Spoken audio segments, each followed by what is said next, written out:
আজকে স্পেশালভাবে লুচি করছে দিদি, মানে আমি যেহেতু থাকবো সেই জন্য বলেছে না আজকে এটাই করব, ছাড়ছে।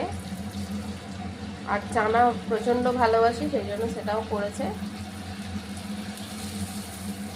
ফুলকো ফুলকো লুচি,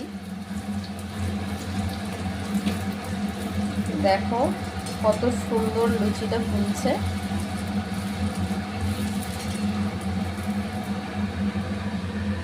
এখানে প্রত্যেকটা লুচি ফোলা।